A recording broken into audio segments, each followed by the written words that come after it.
Please listen carefully.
Hello, this is Roman Blestium, today known as Monmouth to the English. Croeso I dref noi.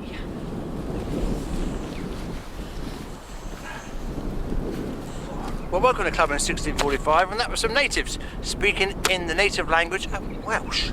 Because we're in Monmouth today and we're in Wales. And we're in Wales today because we want to at the Clubmen, who back in 1645 under the command of Trevor Williams took that castle behind us. That's Monmouth Castle, and it was under Sir Trevor Williams and Colonel Morgan. And they had entered the gate, which is still there actually, the gatehouse over the bridge, Minnow, isn't it? Yes, that's it, The River Monnow. Minnow. The River Monnow, Monnow. no, The River Monnow, I must get that right. River the Monnow. River Monnow, and the gatehouse is still on the bridge actually, so we'll go over there and film later on over there. But they came in and Trevor Williams, he had 1,300 clubmen under his command on foot and 200 of horse. And Colonel Morgan had his own troops as well. And they came into the town and the royalists scattered, and as I said, they ran to the castle and they held the castle for 3 days under siege. But when they brought the miners in, the royalists just left, and the officers were allowed to leave with their arms, and the normal soldiers were told to disarm and leave the area.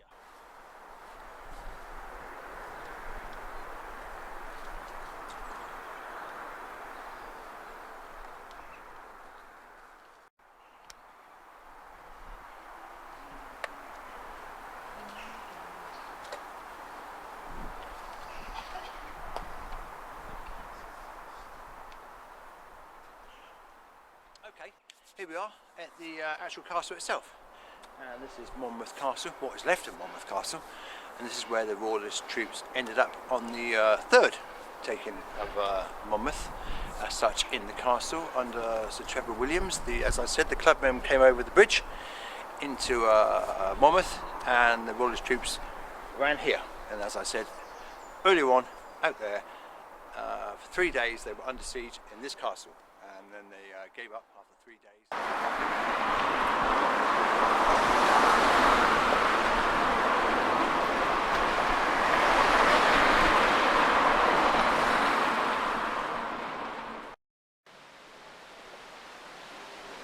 As we mentioned, Monmouth was garrisoned 3 times in the Civil War by either side, and it was taken on those occasions by deception and skullduggery, really. And here's a little story here, the whole history actually of Monmouth around here. It's quite something, this actually. And that is the Civil War information just there. As you come around here, you've got the information about the charters as well, because Monmouth is famous for the charters, trials that were held in Monmouth. And some of the charters come from Monmouth, obviously. So, there you go.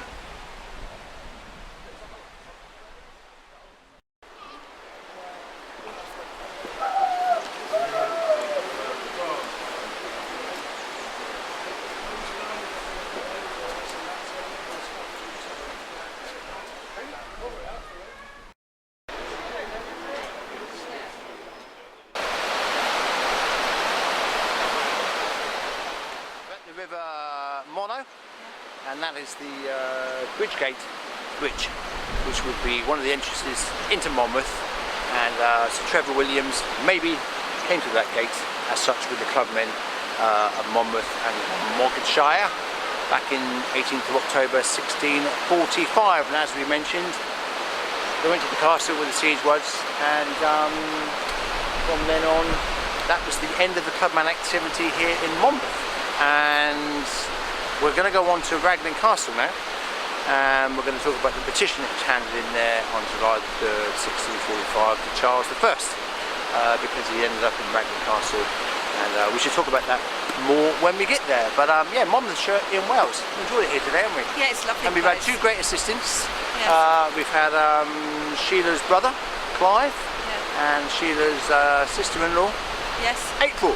And they were at the start of this video, and they spoke in Welsh when they did that introduction.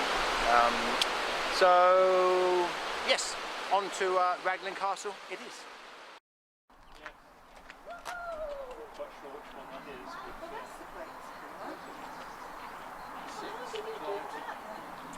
Oh, you Let's can go see. inside, Oh, that's over that bridge probably. Yeah.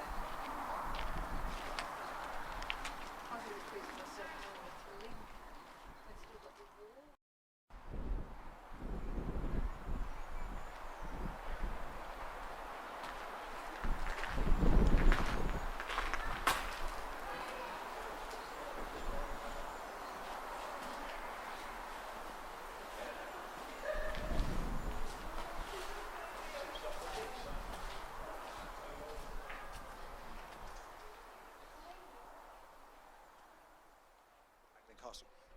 And on Ragland Castle on July the 8th, 1645, a delegation of clubmen arrived here to hand a petition, a declaration itself, to Charles I. Charles I arrived at Ragland Castle on July the 3rd, after the losing the Battle of Naseby, and the clubmen had been talking to Fairfax down in Dorset, asking for a free pass to come to the King at Ragland Castle and to go to the Parliament with their declaration.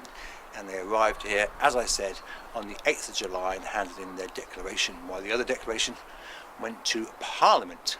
And the clubmen that arrived here were John St. Low, Thomas Young and Thomas Bevell, and Thomas Trenchard, as we spoke of before in some of these videos, went to the Parliament side of it. And they had a reply here from Ragland Castle from George Digby. And Charles I stayed here, I think, to the 16th of July, then came back, and the delegation of clubmen from here left, went back to Dorset, and then Fairfax with Thomas Hall, probably, or it might be George Hall, I can't really figure out which hall it was, but obviously just before the Battle of Langport they had one of them arrested, one of the halls, but he escaped. So if he had got back from here on the 8th of July and gone down to Langport by the 10th of July, that would have been pretty quick. So it's one of the halls. I would take it was Thomas Hall, and George Halls was here, but there you go, because George Halls was the guy that spoke to Fairfax in Dorchester.